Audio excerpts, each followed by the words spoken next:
ta Bible avec moi rapidement et regarde 1 Chronique 4, 9 et 10. Regarde 1 Chronique 4, 9 et 10. Le verset 9 et le verset 10. C'est exactement le texte qu'on a lu le dimanche dernier. Et je vais l'utiliser pour rebondir aujourd'hui parce que aujourd'hui c'est la partie 2 du message du dimanche dernier, à savoir déclencher la percussion naturelle. C'est ce que j'ai prêché le dimanche passé, la première partie. Aujourd'hui, mon ambition, c'est de terminer le message. Je vais voir comment ça va se passer. Si j'arrive à courir, parce qu'il y a... Je vous ai donné un point sur 5. J'en ai 4. On est en train de parler de déclencher, ok? Déclencher la perception naturelle. J'ai déjà dit beaucoup de choses à ce sujet. Je n'ai pas le temps de revenir là-dessus. Je suis en train de vouloir continuer. Mais c'est quand même bien de prendre à partir de là où on a laissé. Je veux courir. Voici pourquoi je relis le texte qu'on a lu le dimanche dernier. 1 Chronique 4, 9, 10. Vas-y s'il te plaît. 1 Chronique 4, verset 9 à 10, la Bible dit... Jabet était plus considéré que ses frères. Oui. Sa mère lui donna le nom de Jabet en disant: c'est parce que je l'ai enfanté avec douleur. D'accord. Jabet invoqua le Dieu d'Israël en disant: si tu me bénis et que tu étendes mes limites, si ta main est avec moi, oui, et si tu me préserves du malheur, en sorte que je ne sois pas dans la souffrance, 3 points de suspension. Et Dieu accorda ce qu'il avait demandé. Et Dieu accorda ce qu'il avait demandé. J'aimerais encore prier pour toi. Que Dieu t'accorde ta demande ce matin au nom de Jésus. Que Dieu t'accorde ta requête ce matin au nom de Jésus. La première personne qui se tient debout et me dit Amen, ça marchera pour toi. Okay. Le texte qu'on vient de lire parle de monsieur appelé Jabet, dont la définition du nom tu peux t'asseoir est douleur, ok? Douleur. La définition de son nom c'est douleur. Et sa vie a été le reflet du nom qu'il portait. Jusqu'à ce qu'il réagisse. Retenez cette phrase, jusqu'à ce qu'il réagisse. Il s'appelait douleur parce que sa mère l'a eu dans des circonstances extrêmement pénibles. Alors, elle a reporté son expérience d'accouchement sur l'enfant. Donc, elle regardait le nouveau-né, elle voyait et elle ressentait encore la peine qu'elle avait éprouvée. Elle avait appelé par son nom douleur. Il avait subi la douleur. Il avait vécu la douleur. Sa vie a été extrêmement difficile. Mais un jour ça s'est arrêté. Un jour ça s'est arrêté. Et la Bible dit qu'il est devenu le plus considéré parmi tous ses frères. Celui dont le nom était douleur et dont la vie était douloureuse a fini par devenir le plus considéré parmi tous ses frères. Qu'est-ce qui s'est passé? Pourquoi sa vie a changé? Parce qu'il a bien pleuré? Non. Parce qu'il était suffisamment triste et que sa tristesse avait tellement touché Dieu qu'il s'est dit, il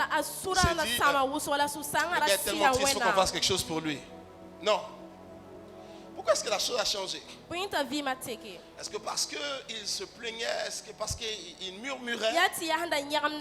Alors Dieu a dit il faut qu'on fasse quelque chose pour qu'il arrête de se plaindre. Non. Numéro 1, ton inquiétude ne changera pas ta vie. Numéro 2, tes pleurs ne changeront pas ta vie. Tu comprends ce que je suis en train de te dire? Numéro 3, tes murmures et tes plaintes ne changeront pas ta vie. Est-ce que tu comprends ce que je suis en train de te dire? Il y a une action qui provoque l'activation ou le déclenchement de la percée à partir de laquelle ta vie commencera à changer. Est-ce que tu comprends ce que je suis en train de dire? Il y a une action. L'homme a souffert jusqu'à ce qu'il réagisse. Et ce matin et cette semaine, je vais t'inviter à réagir pour que ta vie change. Alléluia. Peut-être devrais-je prendre le témoignage de plusieurs personnes qui ont changé leur vie à partir de leur réaction. Un homme appelé Bartimée, aveugle et mendiant, il était assis au bord de la route pour de nombreuses années apprend que Jésus est en train de passer exactement à l'endroit où il se trouve. Et à cause du tumulte et du bruit, il demande qu'est-ce qui se passe. Pourquoi il y a beaucoup d'agitation. Et on dit c'est Jésus qui passe. Qui est Jésus? Celui qui est capable de guérir, qui est capable de libérer, qui est capable de délivrer. On a entendu le miracle qu'il a accompli. Sa renommée était grande par la qualité des exploits qu'il avait accomplis. Il était aveugle mais il n'était pas sourd. Il avait aussi entendu ce que Jésus avait fait. Alors il se disait, mais c'est ici mon opportunité. C'est là la possibilité unique peut-être à ma vie de voir ma condition et de voir ma situation changer. Alors Bartimée commence à crier. Parce que Jésus passe. Il ne connaît pas sa localisation sur le tronçon. Mais il crie. Jésus a pitié de moi. Quand il crie, les gens viennent le rappeler. Les gens viennent lui dire, allez, tais-toi. Les gens viennent l'insulter. Les gens viennent lui dire, ferme ta bouche. Les gens l'expriment du mépris. Mais il s'en fout. Méprisez-moi. Quand Jésus va changer ma vie, votre comportement envers moi va changer. Si je réponds à vos injures, je prends le risque de perdre l'attention de celui qui peut changer ma vie. Alors je ne vais pas t'accorder mon attention à toi qui me méprises aujourd'hui. Je ne vais pas t'accorder mon attention à toi qui m'insultes aujourd'hui. Je ne vais pas t'accorder mon attention à toi qui ne crois pas en moi aujourd'hui. Je vais me concentrer sur Jésus. Parce que lorsqu'il statuera sur mon cas, même mon ennemi changera d'avis à mon sujet. Combien d'entre vous me disent Amen? Je rappelle à Dieu. Moi je rappelle à Dieu. C'est lui qui doit revoir mon statut. Yahweh, tu dois revoir mon statut. Je n'ai pas dit que c'est mon frère. Je n'ai pas dit ma soeur. Car ils ne peuvent rien changer. Et si je rappelle à Dieu, et si je rappelle à Dieu, c'est lui qui va revoir mon statut. Yahweh, tu vas revoir mon statut. Bien-aimé, chante alléluia. Alléluia. Bien-aimé, chante alléluia. Assieds-toi une minute. Il est resté concentré sur l'objectif de capter l'attention de Jésus. Je suis venu alors que le mois ou l'année court vers sa fin. Je suis venu t'inviter à concentrer ton attention sur Dieu qui peut changer ta vie. À concentrer ton attention sur ton élan de spiritualité. À concentrer ton attention sur la prière, sur le jeûne et sur les objectifs spécifiques que tu t'accordes dans la vie. Parce que le temps est en train de partir. Concentre ton église. Concentre ton attention sur Jésus. Parce que une parole de sa bouche peut mettre un terme à 10 années de bataille et de frustration de ta vie. Combien d'entre vous me disent Amen? À mesure qu'on lui disait tais-toi, il criait beaucoup plus fort. Cette saison, c'est la saison de crier beaucoup plus fort afin que Dieu s'arrête pour ton cas. Écoute-moi. C'est la saison de crier beaucoup plus fort. Ok. Est-ce que tu comprends ce que je suis en train d'essayer de te dire ce matin? Alors Jésus s'est arrêté. Il dit emmenez-le-moi. Et puis quand il arrive, qu'est-ce qui se passe? Sa condition est réglée. Ses yeux s'ouvrent. Même quand l'interpellation de Jésus s'adresse à lui, Il dit emmenez-moi l'aveugle qui est là. Emmenez-moi le mendiant. Des personnes qui lui disaient tais-toi. Des personnes qui le méprisaient sont venues dire prends courage, il t'appelle. Dans la vie, ne te défends pas. Laisse ton succès te défendre. Alléluia. La percée n'arrive pas parce qu'elle est souhaitée, mais parce qu'elle est déclenchée. Une femme dans une certaine ville appelée Sarepta, femme qui s'avère être une veuve, se retrouve dans une condition de famine. En temps d'abondance, elle est déjà suffisamment pauvre pour ne pas avoir assez à manger. En temps d'abondance, elle était déjà suffisamment pauvre pour ne pas avoir suffisamment assez à manger. Mais elle se retrouvait en famille. Sécheresse partout. Il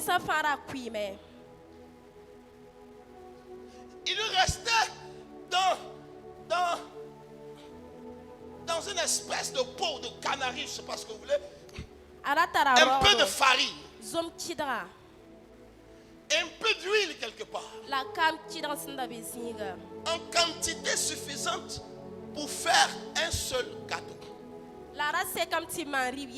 Pas deux gâteaux. Pas trois gâteaux. Pas un gâteau qu'on peut manger sur plusieurs jours. Une portion de gâteau qui n'est suffisante que pour un seul repas. Et après cela, la mort était certaine. Elle a besoin d'une percée. Combien d'entre vous avez besoin d'une percée? Cette femme, face à sa condition qu'elle vient de décrire, avait besoin d'une percée. J'ai déjà expliqué que la percée, c'est l'intervention divine qui te fait surnaturellement quitter un blocage, quitter une situation d'impossibilité vers un monde de possibilités absolues. Quelque chose devait arriver pour qu'elle s'en sorte, elle et son fils. Alors Dieu parle à Élie le prophète. Et Dieu dit Élie, quitte ici. Va en Sarepta. J'ai ordonné à une veuve de te nourrir. La veuve était dans le besoin. Le prophète n'était pas dans le besoin. La veuve ne mangeait qu'un gâteau. Le prophète mangeait du pain et de la viande. Il n'était pas coincé du tout. Il ne cuisinait même pas. Ma Bible dit que les corbeaux lui apportaient du pain. Je ne sais pas de quelle boulangerie.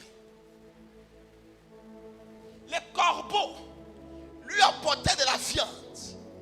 Et pour tout ce qui était besoin en eau, il y avait un torrent appelé le torrent de Kérit, qui produisait un débit d'eau assez clair et limpide. L'homme pouvait rester là tranquillement jusqu'à ses vieux jours. Il n'était pas coincé.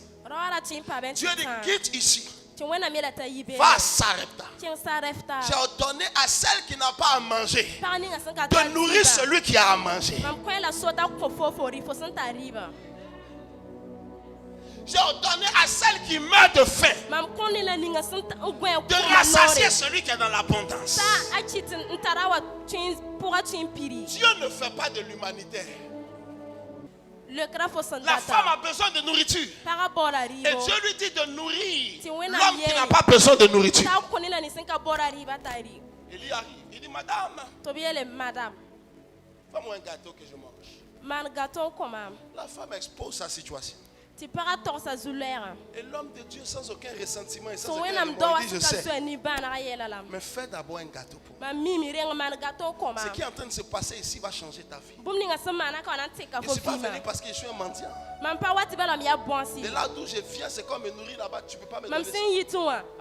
Si tu m'emmènes à toi pour prendre les miettes qui te restent, ça veut dire que je vais faire quelque chose pour toi. La femme avec beaucoup de difficultés. Tout sacrifice est difficile. Toute chose que tu donnes avec aisance n'est pas un sacrifice. Tu comprends? Toute chose que tu donnes avec aisance n'est pas un... La définition du sacrifice veut que tu ressentes de la peine.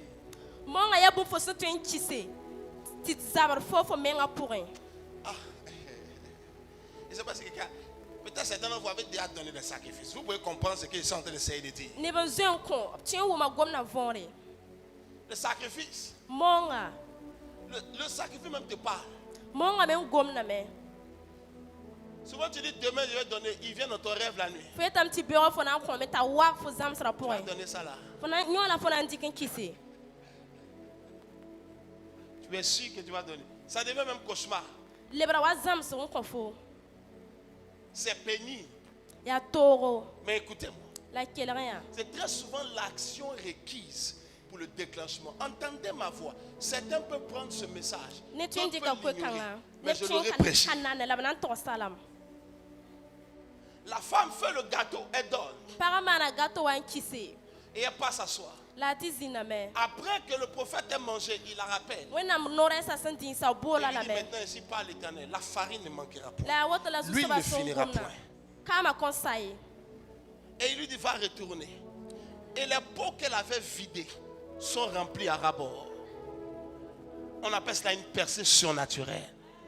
Elle est surnaturelle parce que si elle était naturelle, dès qu'elle se sert, la quantité diminue. Et c'est logique. Il y avait ceci de surnaturel. Quelle que soit la quantité qui était puisée dans l'huile ou dans la farine, le stock était renouvelé. J'aimerais prier pour toi, pour te connecter à un stock inépuisable de percées économiques. Un stock inépuisable d'avantages financiers. Lorsque tu donnes, ce que tu donnes sera compensé au centuple. Lorsque tu dépenses, ce qui reste sera toujours supérieur à ce qui a été dépensé. Tu ne seras pas coincé. Voici comment la veuve déclenche. Une femme appelée Rahab, prostituée sur les murailles de Jéricho, réalise que la ville va tomber entre les mains d'Israël. Qui a d'ailleurs envoyé des espions pour pouvoir observer la ville. La compréhension de la défaite certaine de son pays et de son état face à Jéricho. Et sachant que face à Israël, et sachant que Dieu est avec Israël. La mère a posé une action qui engageait sa vie. Parce que si elle était prise, elle était morte. Et probablement pas seulement elle, mais tous ceux qui étaient parentalement connectés à elle. Mais au risque et au péril de sa vie, elle prend les espions et les héberge.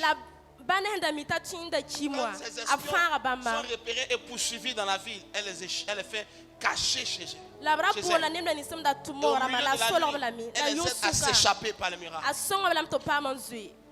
Voici comment est-ce que la vie de Rahab a changé.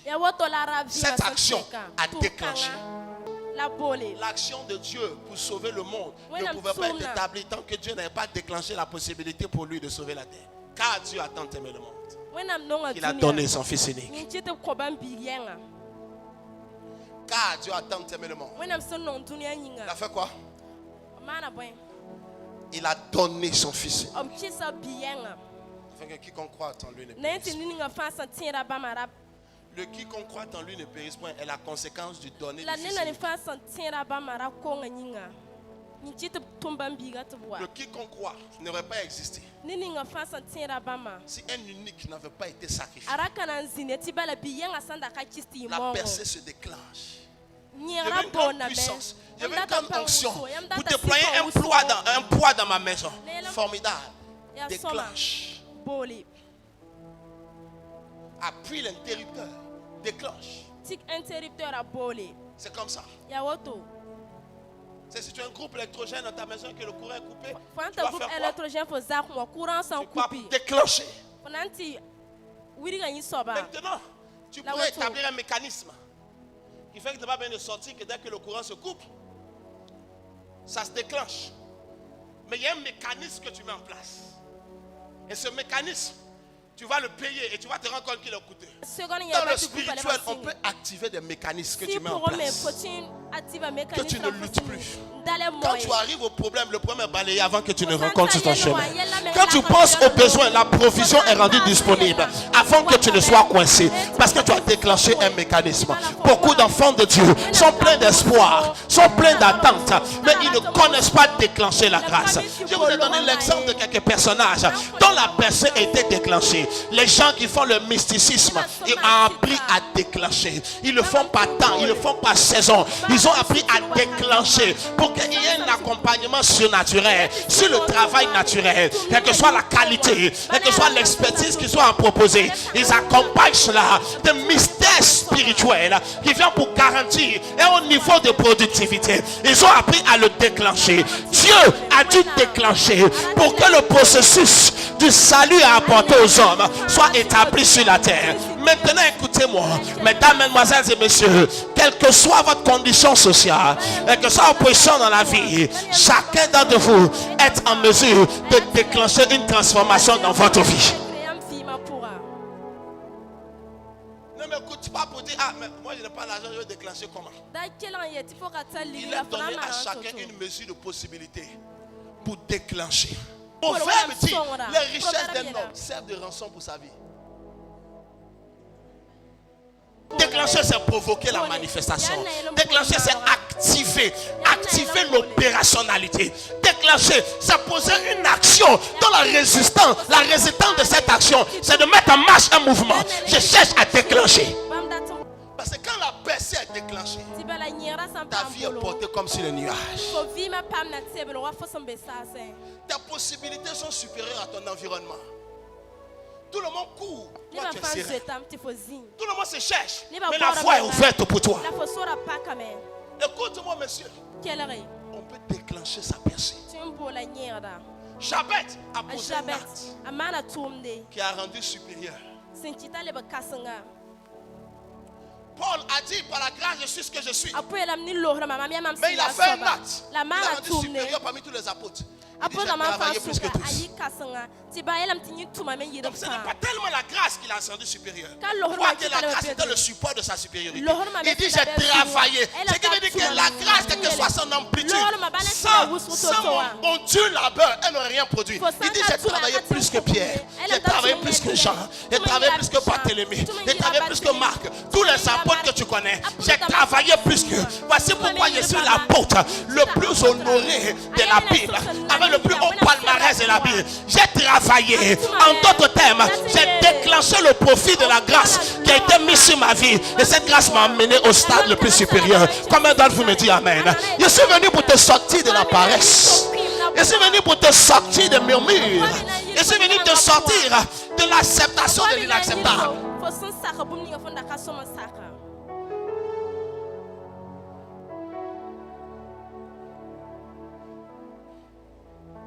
Tu es jeune, ta vie est bizarre. Mais tu arrives de dormir à 20h le soir jusqu'à 8h du matin. Qui t'a maudit? Ton avenir est flou. Il n'y a aucune visibilité, d'aucune destinée. Mais tu te couches à 20h. Et tu ronfles dans la paix du Seigneur jusqu'à 8h. What's wrong with you? Qu'est-ce qui ne va pas avec toi? Tu es une jeune fille, tu dis que tu es mariée. Tu dis il n'y a pas bon mari. Tu dis à tous ceux qui me font la cour, c'est les hommes mariés. C'est que dans ton environnement, il n'y a même pas un jeune homme dynamique qui est en train de venir pour te proposer. Mais tu dors, tu manges, tu te maquilles, tu t'habilles comme quelqu'un qui a réussi dans la vie. Quand tu n'es même pas en train d'être sur le chemin des fiançailles. Quand tu n'es même pas sur la route du PPS. I will show you the way. Je vais te montrer la route. Je vais prier pour toi pour initier l'ouverture. Mais quand la porte est ouverte, tu marches dans cette percée pour la saisir. Combien d'entre vous me dit amen? Dieu a dit Israël, voici Canaan, c'est pour vous. Et quand ils sont rentrés à Canaan, ils ont vu des géants. Ils sont ressortis. Il dit comment tu peux dire que c'est pour nous? C'est pour nous, il y a les géants, tu ne les as pas enlevés? Non. C'est pour nous, il y a les Hittites, il y a les Jébusiens, des peuples belliqueux, bagarreurs, des peuples accoutumés à la guerre et à la guérilla. Tu nous dis que c'est notre terre et tu laisses ce genre de personnes. Nous on est des gens paisibles. Garde ta paix et reste pauvre. Garde ta paix et reste frustré. Garde ta paix et reste misérable. Ici, là, on prie toute la nuit de minuit à 2 heures. Si seul chez toi à la maison, tu es dans une atmosphère lourde, viens ici.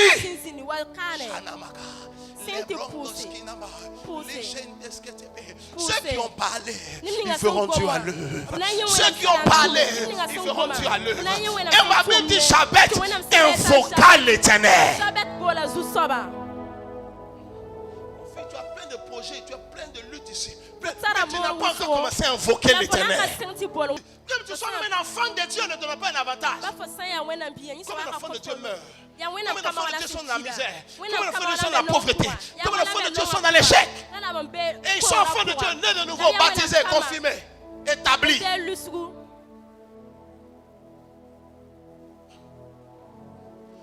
Le seul endroit où ton identité et ta filiation te donnent un avantage, c'est avec ton papa. C'est pas avec les gens qui sont Dieu. Si tu as mon enfant, tu as mon enfant. Les gens qui sont dehors là-bas qui n'ont pas d'enfant, ils ne vont pas ouvrir la porte devant toi parce que tu es l'enfant spirituel. Ah non. Mais à mesure que tu déclenches, la grâce que tu as de ta connexion à nous coule pour simplifier la productivité de tes efforts et pour multiplier tes résultats. Combien d'entre vous me disent Amen? C'est poser des actions.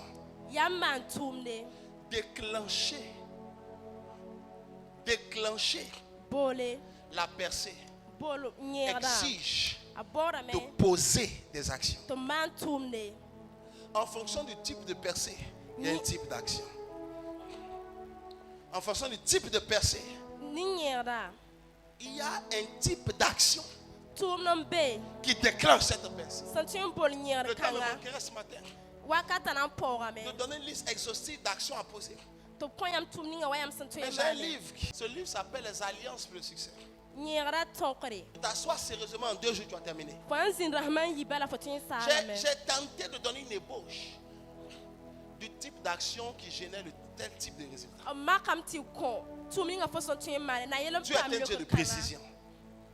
Parfois, on fait toutes les prières et de toutes les manières parce qu'on ne sait pas quel type de prière exact faire. On ne sait pas quel type d'action précise poser pour générer quel type de résultat. Activer, déclencher une percée te demande d'être un homme d'action. Pierre a marché sur l'eau, pas parce que Dieu l'a dit. Pas parce que c'était sa destinée, il avait reçu une lettre spécifique qui l'invitait à marcher sur l'eau. Il a marché sur l'eau parce qu'il a posé une action par la foi. Quand ils voient cet être venir, ils sont pris de peur, panique. Ils disent, ah, c'est un fantôme. Jésus dit, c'est pas un fantôme, c'est moi. Il dit, si c'est toi, Jésus, ordonne que je vienne vers toi sur les eaux. Quelle était l'utilité? Parce que Jésus même venait dans le bateau aussi. Pourquoi aller marcher sur l'eau? C'était aussi pour découvrir cet exploit. L'exploit que tu envies, tu peux aussi l'accomplir. Alléluia. L'exploit que tu admires, tu peux aussi le réaliser. Il n'y a aucune limite aux exploits que tu peux accomplir. Je ne sais pas si quelqu'un entend ce que je suis en train de dire. Il n'y a aucune limite. Écoute-moi. Octobre, novembre, décembre. 3 mois avant la fin de cette année. Pour beaucoup d'entre nous, aucun témoignage depuis janvier jusqu'à aujourd'hui. Aucune nouvelle possession depuis janvier jusqu'à aujourd'hui. Aucun nouveau pas. Aucun nouveau pas dans la vie. 9-10 mois. Rien du tout. Ce n'est pas normal. Je veux prier pour toi. Que ces 3 derniers mois, que quelque chose d'explosif se passe dans ta vie. Mais est-ce que ton cœur est en train de retenir ce que je prêche? Il a marché sur l'eau parce qu'il a posé une action. Il y a un acte que tu dois poser. Certains de ces actes sont d'ordre spirituel. Certains de ces actes sont d'ordre naturel. Mais il y a un acte que tu dois poser. Certains d'entre vous, l'acte de payer la dîme, vous ne voulez plus le faire. Vous ne pouvez pas le faire. Et vous êtes en train de reproduire le cycle de votre propre destruction. On prie pour toi, ça ne va pas. Dieu ouvre la porte pour toi. Tu ne payes pas ta dîme. Et tu vas chercher à faire la dîme le jour que les portes vont fermer. Et que tu voudras encore que la porte s'ouvre. Voici pourquoi tu fais un pas en avant. Et tu fais 10 pas en arrière.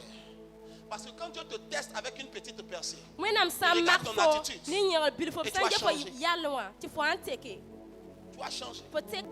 J'ai vu le plus grand homme sur la terre appelé Jésus. Il laissait les petits enfants venir à moi.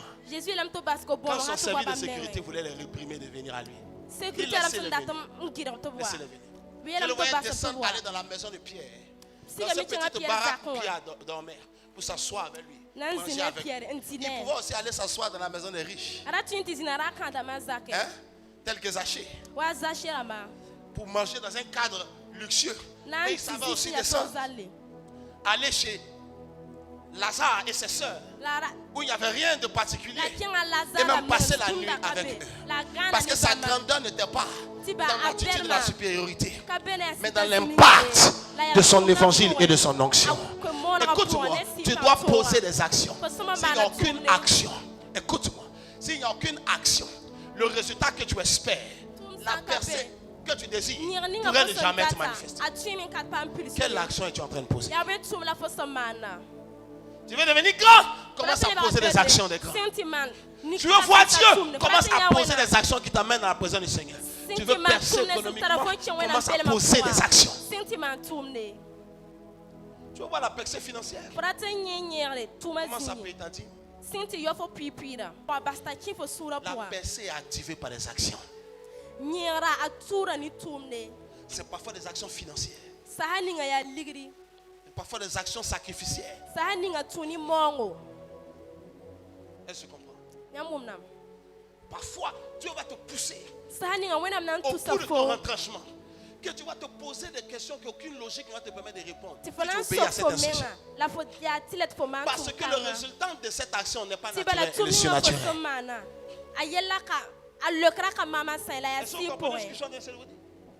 Pour des actions, c'est une action spirituelle. Dans des temps anormaux, tu dois rentrer dans une prière anormale pour changer ta vie.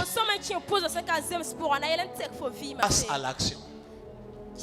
Monsieur, madame, passe à l'action. S'il te plaît, passe à l'action. Ne reste pas sans action. Troisième élément. Persévérer pour percer. Toute percée est la conséquence d'une persévérance. Toute percée est la conséquence et le résultat d'une persévérance. Si à un moment donné tu as rentré dans le concept de la prière, tu es rentré dans le concept de l'action, tu dois t'établir dans la persévérance.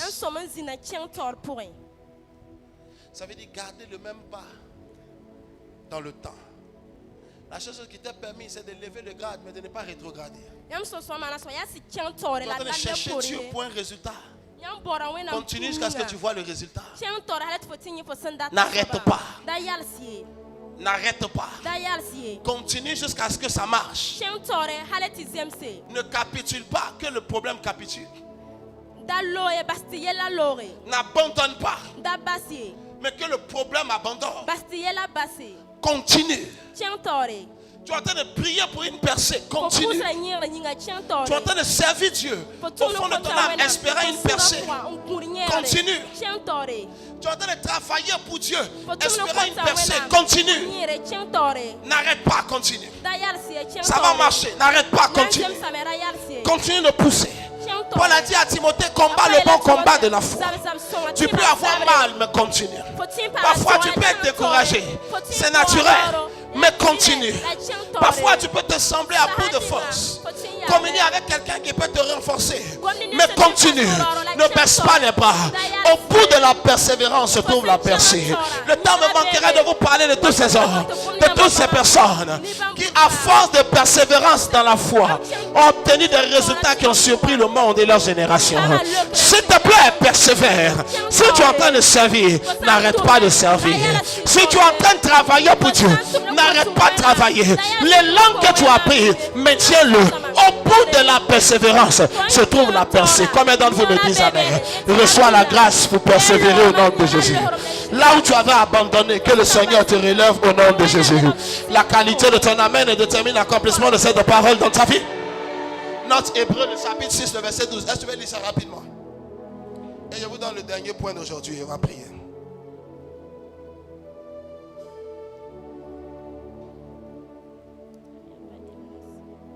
Le verset 12, la Bible dit,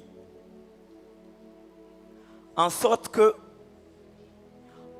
vous ne vous relâchiez point et que vous n'imitiez ceux qui, par la foi et la persévérance, héritent des promesses. Que vous ne vous relâchez point. Mon frère, ne te relâche pas. Maintiens le cap. Ne te relâche pas. Et il dit, imite ceux qui, par la foi et la persévérance, ont obtenu. Ceux qui par la foi et la persévérance ont obtenu. Imite-les. N'imite pas que ceux qui par le découragement et la déloyauté s'éloignent et s'égarent. Imite ceux qui par la foi et la persévérance obtiennent. On va lire Genèse 14, 18 à 20. 14, les versets 18 à 20, la Bible dit, Melchisédek, roi de Salem, Melchisédek, ok. Roi de Salem, fit apporter du pain et du vin. Il était sacrificateur du Dieu très haut. Il bénit Abraham et dit, béni soit Abraham par le... Il fit apporter du pain. Du pain et du vin. Le pain et du vin. Okay. Il était sacrificateur du Dieu très haut. Il était sacrificateur. Il bénit Abraham et dit, il bénit Abraham. Béni soit Abraham par le Dieu très haut, maître du ciel et de la terre. Béni soit le Dieu très haut qui a livré tes ennemis entre tes mains. Et Abraham lui donna la dîme de tout. Il bénit Abraham. Repars à partir de là. Béni soit Abraham par le Dieu très haut, maître du ciel et de la terre. Béni soit le Dieu très haut qui a livré tes ennemis entre tes mains. Recommence encore cette même lecture, s'il te plaît. À partir de il bénit Abraham. Il bénit Abraham et dit, béni soit Abraham par le Dieu très haut, maître du ciel et de la terre. Wow. Béni soit le Dieu très haut qui a livré tes ennemis entre tes mains. À partir de cette prière, la vie d'Abraham a changé. Amen. Et je veux faire cette même prière pour quelqu'un. Et ta vie va changer au nom de Jésus. Et ta vie va changer au nom de Jésus. Melchisédek a rencontré Abraham. Personne ne sait d'où il vient. Le territoire dont on dit qu'il est roi n'existe nulle part dans la cartographie humaine. Aucune ville n'est représentée sur la terre qui porte ce nom. Ou du moins à cette époque, parce qu'aujourd'hui il y a Salem partout, en particulier aux États-Unis. Mais c'est justement parce qu'ils ont trouvé dans cette Bible. Personne ne connaît d'où il vient. Et on lui donne deux statues. On dit qu'il était roi. On dit qu'il était sacrificateur. Ces deux attributs. Le premier qui les transporte, c'est Jésus. Le premier qui porte ces deux attributs et qui nous les a conférés. Il dit vous êtes un royaume de sacrificateurs. Donc vous êtes des rois et vous êtes des sacrificateurs. Et on a acquis à cette position parce qu'on est fait à l'image, on est rendu semblable à Jésus par l'œuvre de la croix. Donc parce qu'il a cette qualificatif, on le reçoit aussi. Mais le premier qui apparaît dans la Bible avec ce titre, c'est justement Melchisédek. Un homme mystérieux. On nous dit le roi de Salem, il est aussi sacrificateur. Après que Abraham sort d'une grande bataille, il lui apporte du pain. Il lui apporte du vin. Et il le bénit. Il le bénit au nom de l'Éternel. Il bénit l'Éternel pour lui. Il le bénit au nom de l'Éternel. Et il bénit l'Éternel pour lui. Il engage Dieu pour Abraham. Il engage Abraham pour Dieu. Il établit une alliance. Et il scelle cette alliance. Parce qu'on appelle aujourd'hui la communion. Parce qu'on appelle aujourd'hui la Sainte Seine. Il lui donne du pain. Il lui donne du vin. La prochaine personne qui a fait cette action, c'était Jésus. Qui a pris du pain, qui a pris du vin, qui l'a réparti en ses disciples. Il dit, buvez et mangez. Vous n'êtes pas en train de prendre du pain. Vous êtes en train de prendre du vin. Vous avez accès à un corps et à du sang qui est en train de vous intégrer dans une lignée, qui est en train de vous introduire dans une nature à partir de laquelle vous allez opérer dans les dimensions de Dieu. L'homme est en train de faire ça en un monde et dans une époque où ceci est inconnu de l'espèce humaine, où ça ne pourrait même pas être expliqué. Voici pourquoi ça n'a pas été expliqué. C'est nous, à la lumière de l'entièreté des Écritures que nous avons aujourd'hui, que nous pouvons comprendre la relation entre Melchisedec et entre Jésus, et entre le pain et le vin qu'il lui donne, et entre la communion que Jésus a établie. Il bénit la vie de cet homme. Et Abraham n'a plus jamais été le même. Entre cette portion que nous venons de lire et la suite de la vie d'Abraham, sa vie est devenue extraordinairement élevée. L'homme a commencé à aller d'exploit en exploit. C'est après cet épisode que les 3 hommes du désert sont apparus chez lui. Et l'un d'entre eux a dit que l'année prochaine, à cette même période, ta femme sera en train d'embrasser un fils. Qu'est-ce qui s'est passé? Melchisedec est arrivé pour déclencher. Il y a des déclencheurs de la percée qui sont rattachés à toi et uniquement à toi, que je ne peux pas appliquer à ta place, que personne ne peut le faire pour toi parce que c'est ta responsabilité. Mais il y a des déclencheurs surnaturels de la percée qui ne sont pas dans les œuvres, qui ne sont pas dans les actions, mais qui sont dans des individus.